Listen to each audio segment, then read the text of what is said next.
Assalamualaikum warahmatullahi wabarakatuh. Kami dari kelompok 5 akan mempresentasikan laporan audit Rumah Sakit Harapan Sehat. Sebelumnya, perkenalkan nama anggota dari kelompok 5. Saya Aliza Haryanto dengan NIM 108-22003. Saya Angelia Sinta Afiana dengan NIM 108-22005. Saya Siti Fana Ikarwani dengan nomor NIM 108-22015. Ruang lingkup audit. Yang pertama ada tata kelola SIM-RS yang berfokus pada peran manajemen, vendor SLA, dan evaluasi berkala. Yang kedua ada keamanan data pasien yang berfokus pada kerahasiaan, akses, dan audit trail. Yang ketiga ada kualitas layanan pasien berbasis SIM-RS yang berfokus pada kecepatan akses, akurasi data, dan kepuasan pasien. Dan yang keempat ada infrastruktur teknologi informasi berfokus pada kapasitas server, jaringan, backup, dan monitoring. Serta yang kelima ada kepatuhan regulasi seperti Permenkes nomor 18/2022 dan Permenkes nomor 24 tahun 2022.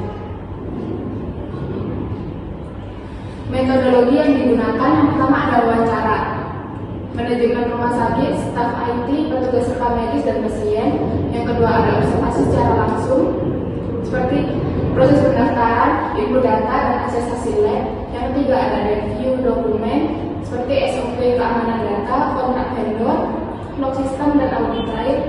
Yang keempat ada analisis risiko menggunakan matriks dampak risiko untuk menilai dampak terhadap keselamatan pasien dan reputasi rumah sakit. Selanjutnya ada rekomendasi berbasis status dan Permenkes. Yang pertama ada kepatuhan regulasi, revisi kebijakan akses sesuai Permenkes nomor 24 tahun 2022. Hanya tenaga kesehatan berwenang yang boleh mengakses data. Audit trail wajib aktif untuk semua perubahan data.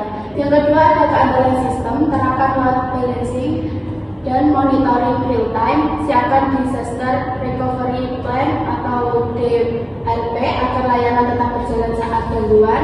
Ketiga ada keamanan dan akurasi data, gunakan master pasien index atau MPI untuk mencegah duplikasi data pasien, terapkan backup atau wristband GS1 untuk verifikasi identitas, batasi akses data dengan role-based access control. Yang keempat ada prosedur dan SDM, pelatihan rutin tentang keamanan data dan penggunaan SIM-RS, bentuk unit teknologi informasi formal dengan struktur jelas sesuai Permenkes nomor 18 tahun 2022. Kelima ada efisiensi dan berkelanjutan, integrasi penuh antar modul IGD rawat jalan, farmasi lab, audit SIM-RS tiap 6 bulan, anggaran teknologi informasi tahunan untuk upgrade sistem dan pelatihan staf. Tiga masalah atau kelemahan signifikan.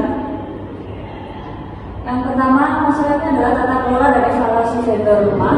Penyebabnya adalah tidak ada SLA jelas, evaluasi vendor jarang dilakukan. Risikonya adalah sistem tidak berkembang, risiko dominan dan kurang. Yang kedua ada keamanan data pasien kurang yang disebabkan oleh akses tidak dibatasi, audit trail tidak aktif, yang berisiko kebocoran data, pelanggaran privasi, dan tuntutan hukum. Yang terakhir ada kualitas layanan pasien terganggu yang disebabkan oleh SIM-RS lambat, tidak ada monitoring real time, dan berisiko pada aliran panjang, kepuasan pasien menurun, serta reputasi rumah sakit yang turun. Kesimpulannya adalah audit pada rumah sakit harapan sehat menunjukkan adanya kelemahan utama pada tata kelola, keamanan data, dan kualitas layanan pasien. Tata kelola SIM-RS belum optimal karena tidak ada evaluasi vendor dan SLA yang jelas, sementara keamanan data pasien masih lemah akibat akses Google dan audit trial yang belum aktif. Selain itu, kualitas layanan pasien terganggu karena sistem SIM-RS lambat dan tidak memiliki monitoring real time. Permasalahan ini menimbulkan risiko besar terhadap keselamatan pasien dan reputasi rumah sakit. Oleh karena itu, perbaikan segera diperlakukan melalui revisi SOP, pelatihan SDM, peningkatan infrastruktur teknologi informasi, serta audit rutin sesuai standar Starkes dan regulasi Permenkes. Sekian presentasi dari kelompok kami, kurang